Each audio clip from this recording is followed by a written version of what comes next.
This is a second part in a series I'm doing called Make Your Own Blues.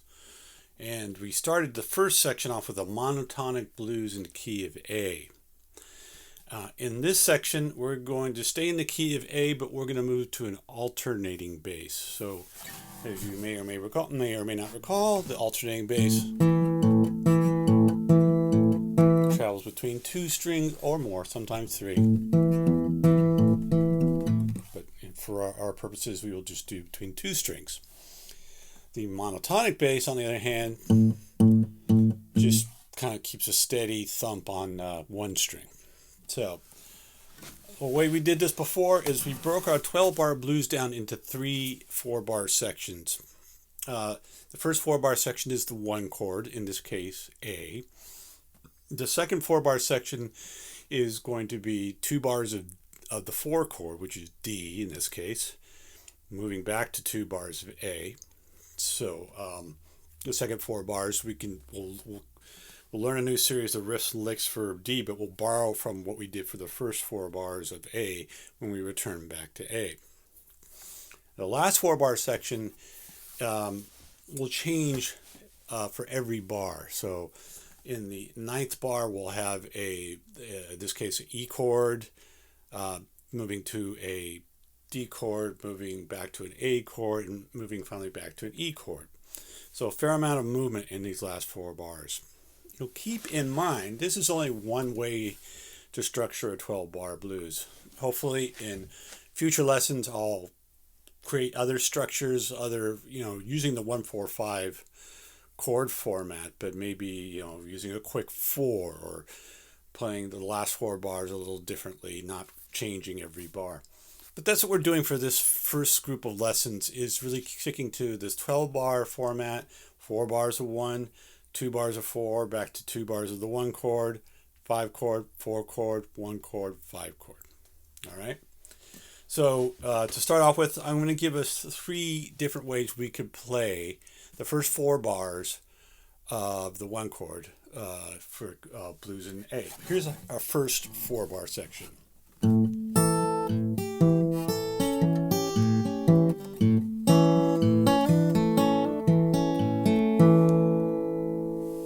Okay. As you may or may not know, this is sometimes called a long A chord. It's basically barring at the 2nd fret, 4 strings, and stretching my pinky out over to the 5th fret of the 1st string. And this is this is a great chord. You get a lot of options, a lot of things we could do here. Very common move is to go from A to A7. And in this case, just moving the pinky, putting the middle finger down on the 1st string, and you have A7. That's what we do in the first 2 bars. In the second 2 bars of this, kind of borrowing a little phrase from Mississippi John Hurt's Candyman, and just doing a hammer-on the 2nd string.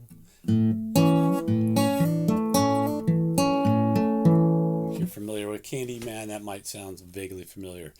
Someone told me it sounded like some other song. It probably sounds like a few different songs, but so that's our first option for our first 4-bar example. Second 4-bar example for 4 bars of A.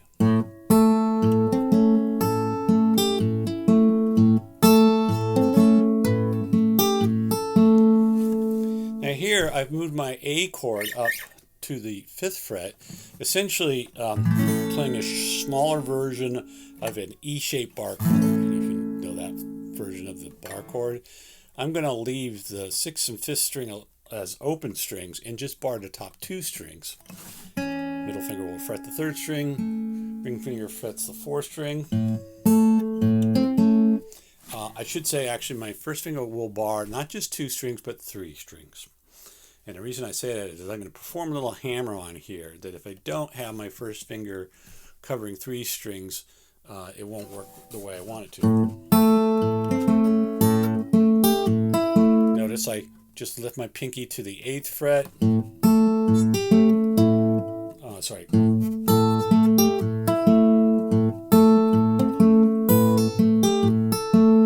Can also move my pinky around In the fourth bar of this, I do go to the first string 7th fret. We'll pull off there. The whole time I've been keeping my bass on the 5th and the 4th string.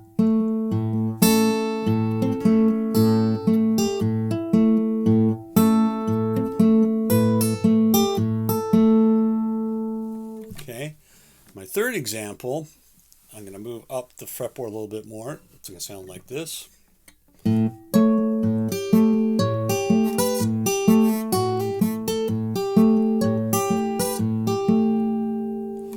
Now basically the basis for this 4-bar phrase is a D shape A7 chord. You can see it is that looks just like a D7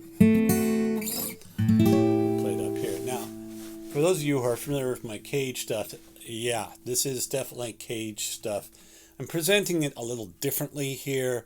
I'm just giving you, like, this is a 4-bar segment, here's a 4-bar segment, this is a 4-bar segment. But definitely, you can think of this in terms of the cage system. And if you don't know about the cage system, you can check it out either on this channel. There's some information on caged. I have some books out there that explain caged, one called Improvisation and Variations for Fingerstyle Blues. Anyways, this is a D shape. With my first pinky off there. Then I lift my second finger, do a hammer on. Pinky.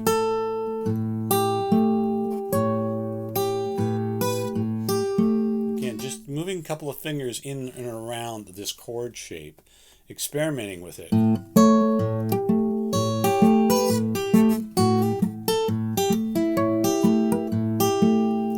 Lovely rhythmic variations on that.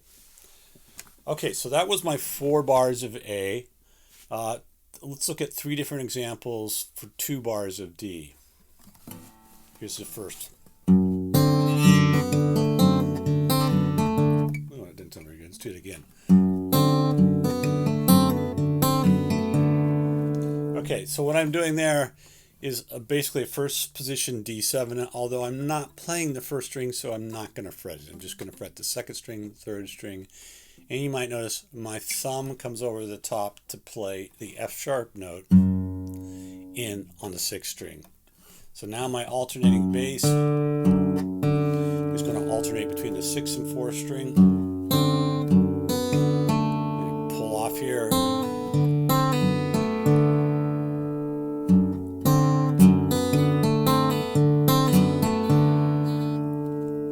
That's my first example. My second example goes like this.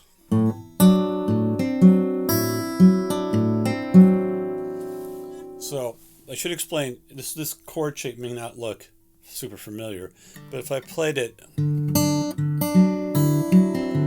like that, you might recognize it as like a C7 shape, moved up 2 frets. In this example, I'm going to remove the pinky and put the 3rd finger where the pinky was. And it actually ends up being a D9 chord. You get that open E string. I like to call this, I think of this as the big Bill Broonzy D7 chord. He played it in a song called Saturday Night Rob. Whoops.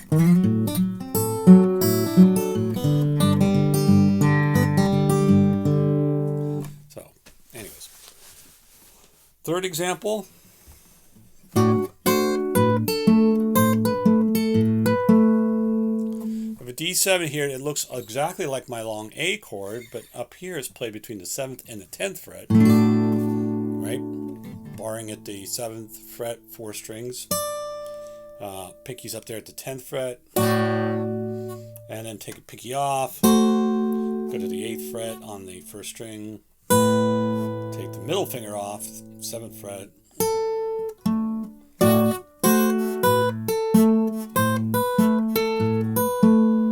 Again, alternating the bass between the 5th and 4th string.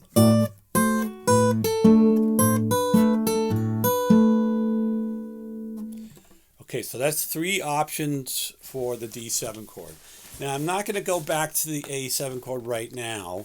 to give you, what we can pull from what we did in the previous examples to complete that second 4-bar section. So I'm going to move right down to the last 4 bars of our 12 bar, and I'm going to give you 3 examples here. So here's my first example.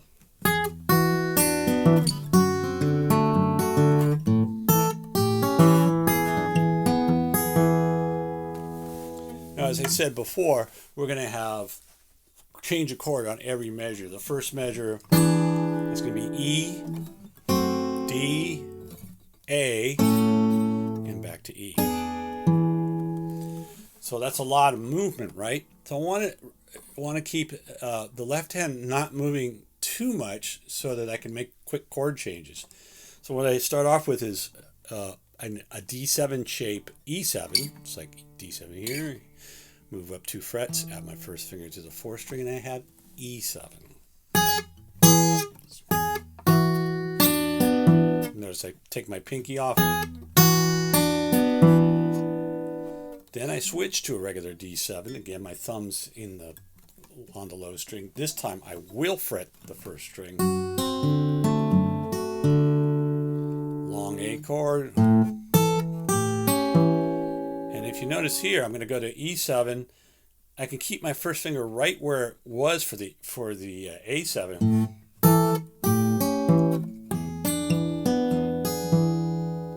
So that's convenient. All right. So that's our first example of the last 4 bars. Here's our second example.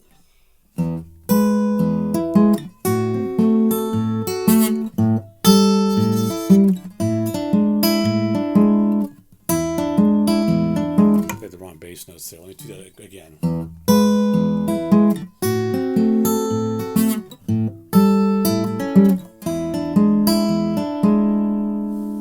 Okay, starting with the E. This is just like the D7, or I call it the big Bill Broonzy D7 chord. Moved up 2 frets. This is an E chord. Added my pinky to the 1st string at the 7th fret, and I'm alternating my bass between the 6th and 4th string. Now, you notice I slipped up there before when I played at the end of this thing.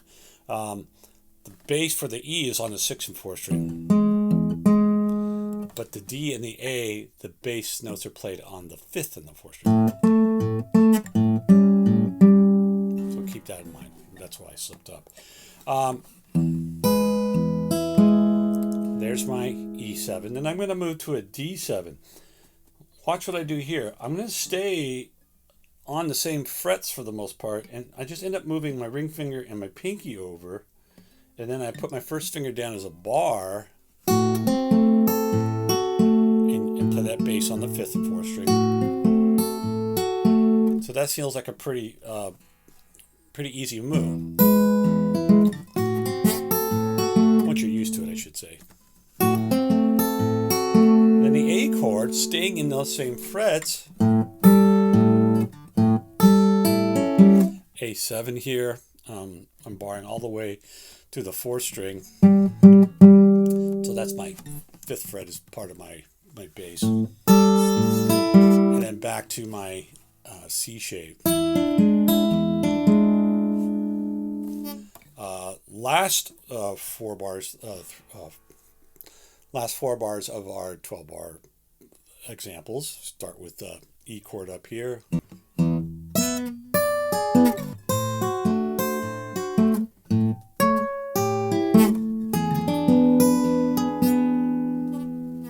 This time I played my E chord, again like I played my D chord before, and my long A. This time to make that a long E chord, we bar at the 9th fret, 4 strings, and the pinky's up at the 12th fret on the 1st string. Go down to the 10th fret on the 1st string, that's my E7. Now I've got that as an E7, I can just shift that down 2 frets, and if I change the bass note, it's a D7.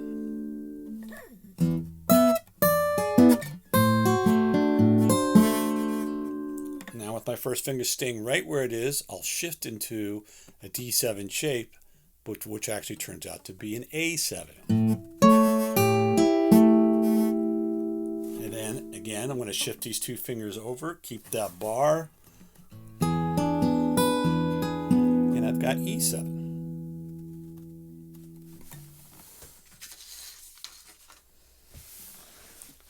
Now there's a myriad of possibilities I can do with these 3 examples of each thing, but let's just try and plug it into 112 bar and see how it sounds.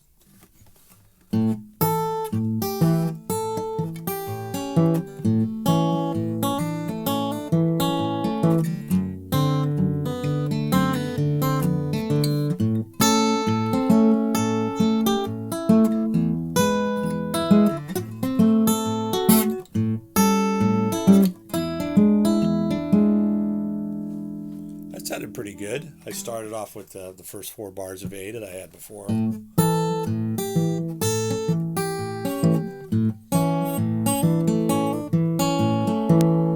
Then I went to my D7 F sharp. When I go back to A, I came up to this 5th position A chord. It makes a pretty easy move to the E chord. D7, A7, back to E7. So now it's your turn. You try out different options you can take from the ideas I gave you here, or make up your own ideas, or take one of my ideas and expand on it and create your own idea. Lots of possibilities here.